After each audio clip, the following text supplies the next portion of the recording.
व्रत में हम सबसे पहले नहा धो लेंगे और फिर इसके बाद पूजा में प्रवेश करेंगे।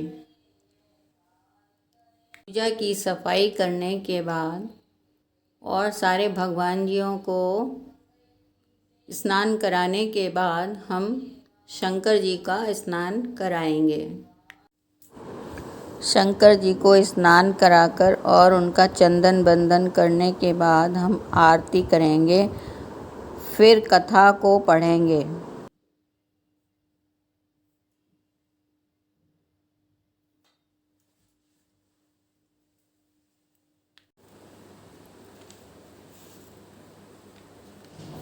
मंगलवार के दिन जो प्रदोष व्रत पड़ता है उसे भौम प्रदोष कहा जाता है।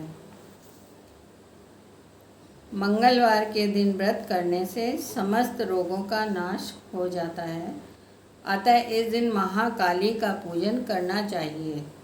इस दिन गेहूं और गुड़ का भोजन करना सर्वश्रेष्ठ होता है।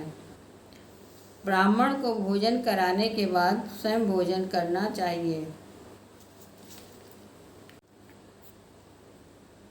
उड़द और मूंग की दाल दान करनी चाहिए।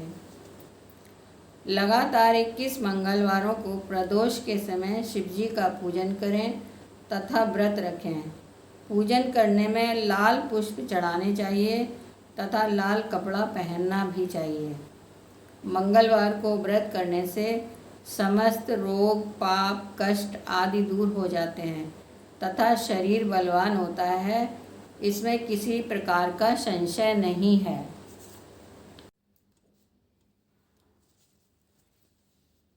मंगलवार प्रदोष व्रत की कथा इस प्रकार है। बहुत दिन हुए एक ब्राह्मण और एक ब्राह्मणी थे जो बिना संतान के अत्यंत दुखी थे। पुत्र की प्राप्ति की इच्छा से उस ब्राह्मण ने जंगल में जाकर अत्यंत भक्तिपूर्वक शिवजी की तपस्या की और ब्राह्मणी घर पर ही ईश्वर की आराधना करने लगी। वह ब्राह्मणी नियम पूर्वक प्रत्येक मंगलवार को हनुमान जी का भोग लगाती थी तथा बाद में स्वयं प्रसाद स्वरूप भोजन ग्रहण करती थी। एक बार ऐसा पर्व आया जिसमें बिना कुछ भोजन किए हुए निर्जला व्रत करना था, अतः ब्राह्मणी उस मंगलवार को हनुमान जी को नैवेद्य न अर्पित कर सकी। अतः उसने यह संकल्प किया कि जब तक अगले मंगलवार को मैं हनुमान जी का भोग न लगा लूँगी तभी भोजन करूँगी।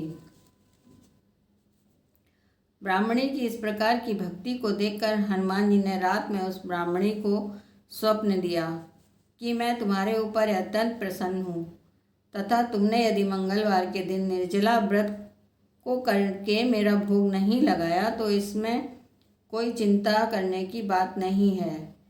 कल प्रातःकाल नहा धोकर तुम मेरा पूजन करना और मेरा नैवेद्य लगाकर स्वयं भोजन करना।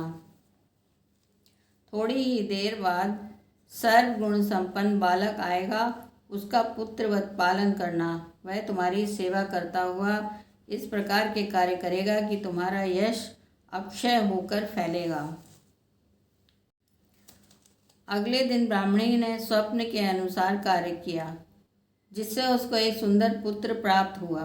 ब्राह्मणी के पति ने घर आकर उस पुत्र को देखकर अत्यंत विस्मय किया और अपनी पत्नी से पूछा कि यह पुत्र किसका है। ब्राह्मणी ने उत्तर दिया कि यह आपका ही पुत्र है।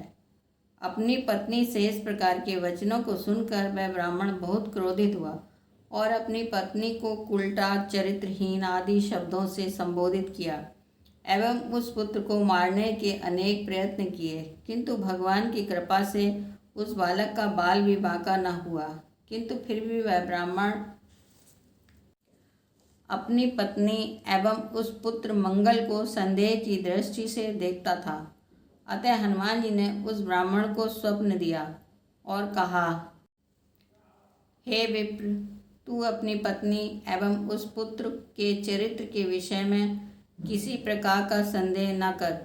मैंने तुम्हारी तपस्या और तुम्हारी पत्नी की भक्ति को देखकर इस पुत्र को वरदान में दिया है यह बालक तुम्हारी सेवा करता हुआ तुम्हारी कीर्ति को चारों ओर फैलाएगा। दूसरे दिन से वह ब्राह्मण अपनी पत्नी और पुत्र से प्रेम करने लगा और सुख से रहने लगा तथा इस लोक के अनेक सुखों को भोगता हुआ अंत में मोक्ष पद को प्राप्त हुआ। जो कोई भी भौम प्रदोष व्रत करता है या पवित्र कथा को सुनता है, उसके समस्त पाप नष्ट हो जाते हैं एवं संपूर्ण मनोकामनाएं पूर्ण हो जाती हैं। बोलो श्री शंकर जी महाराज की जय।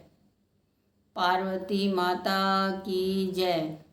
आशा करती हूँ कि आप सभी को प्रदोष व्रत की पूजा की विधि और कथा पसंद आई होगी।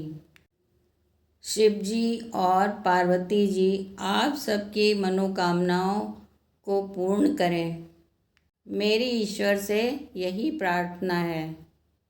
आप लोग सच्चे मन से पूजा करेंगे तो ईश्वर आपकी ज़रूर सुनेंगे और आपकी सभी इच्छाएं पूर्ण होंगी। आप लोग हमारे चैनल को लाइक और सब्सक्राइब कीजिएगा और कथा को आधा मत छोड़िएगा। आप लोग आगे वाले वीडियो को ज़रूर देख लीजिएगा। उसमें बुद्ध प्रदोष की कथा मैंने बोली है।